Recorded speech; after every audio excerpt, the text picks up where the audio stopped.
When you get worried or anxious, do you wind up getting super embarrassed and then really angry? We're going to talk all about it. Stay tuned. That's what's up next.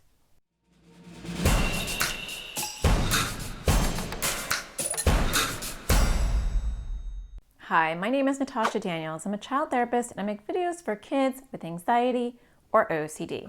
Today I'm going to talk to you about what happens when you start to feel nervous, when you start to feel worried and anxious.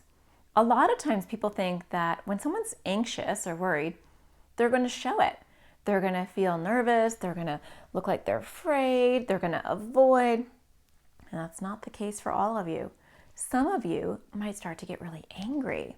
You might feel a lot of shame that you can't do something that other people can do, or that you're afraid of something that other people aren't afraid of. And that shame and embarrassment can turn into anger. And that anger can turn into opposition, where you refuse to do something because you don't want to and because you're angry, where really inside you're nervous, you're scared, but you don't want to admit those feelings. Does that happen to you? Does that happen to you sometimes? I'm going to talk to you about why that's not really good and how to work on it. You really want people to understand you. You don't want people to mislabel you or misunderstand you. You don't want them to think, wow, that girl, she is super angry. Or that boy, he just refuses to do anything. He is so difficult. When they put you in that category, when they say, just a difficult child, she just wouldn't budge. She just sat there. I'm not going to do it. They don't get that you have struggles. And maybe you're thinking, well, good. I don't want them to think I have struggles. I don't have any struggles.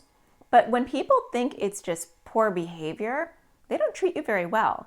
They might be more strict with you. They might be more punitive, which means they might punish you more, or they might even focus on you more.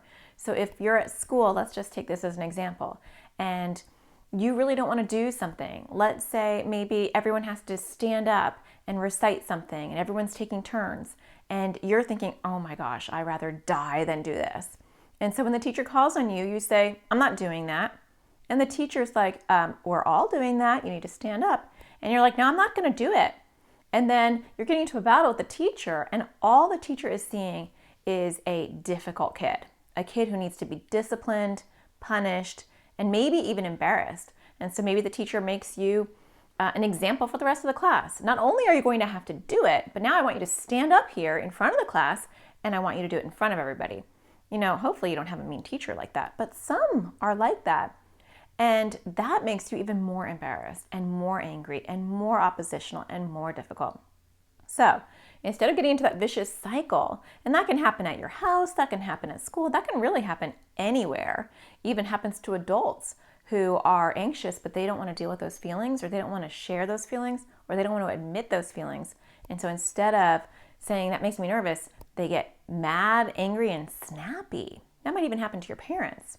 So it's good when you're having those feelings to take a step back and say, what is this about? What am I so angry about? Because you may not even realize that you are anxious. Some of you might already. And then you want to find a way to communicate that with the person. So take some space from blowing up and digging your heels in, and see if you can talk to the person privately or alone and say, I get really embarrassed when I have to stand up in front of people.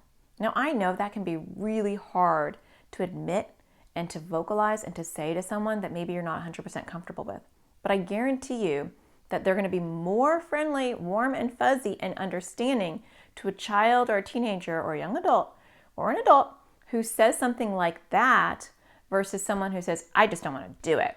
Because when they think you're just being difficult, they're going to treat you like you're a difficult child. And you're not a difficult child.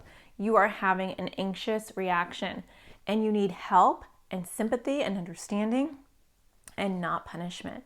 So I hope that you think about how to communicate with other people when you're having a hard time, and realize that when you open up a little bit and you explain what's going on with you, people are so much more understanding. So I hope you find the sparkle in everything you do, and I'll talk to you again next Thursday. Take care.